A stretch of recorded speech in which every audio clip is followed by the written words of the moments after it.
Hi. Soil clay ഉപയോഗിച്ച് നമ്മളുണ്ടാക്കിയ ഈ Christmas അപ്പൂപ്പനുണ്ടല്ലോ, അതിനൊന്ന് കളർ കൊടുക്കാൻ ഞാനെടുത്ത് നോക്കിയപ്പോഴാണ് ദേഹത്താസകലം വെട്ടുകൊണ്ടതുപോലെ അപ്പൂപ്പനാകെ വിണ്ട് കീറി നിൽക്കണ കണ്ടത്. ആദ്യം കുറച്ച് ക്ലേ എടുത്ത് വിണ്ട് പോയടുത്തെല്ലാം ഒന്ന് ഫില്ല് ചെയ്ത് കൊടുത്തു. എന്നിട്ട് വെള്ളം തൊട്ട് മാക്സിമം സ്മൂത്ത് ചെയ്ത് കൊടുത്തു. പക്ഷേ എത്രത്തോളം സ്മൂത്ത് ആക്കിയാലും ആ വെള്ളം ഒന്ന് വലിയുമ്പോഴേക്കും വീണ്ടും വിണ്ട് കീറി നിൽക്കാൻ തുടങ്ങി. പിന്നെ എന്തോ എനിക്ക് പെട്ടെന്ന് തോന്നിയൊരു ഐഡിയ ആയിരുന്നു, ക്ലേയിൽ ഫെവിക്കോളും മിക്സ് ചെയ്ത് ഒന്നുകൂടി ഒന്ന് സ്മൂത്തൻ ചെയ്ത് കൊടുത്താലോ എന്ന്.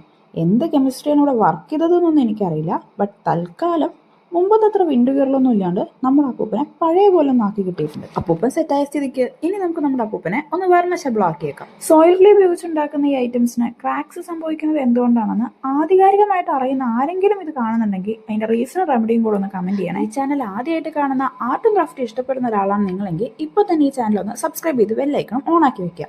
ബിക്കോസ് ഇപ്പൊ സബ്സ്ക്രൈബ് ചെയ്തില്ലെങ്കിൽ ഒരുപക്ഷെ നമ്മളിനി കണ്ടുന്നേ വരില്ല.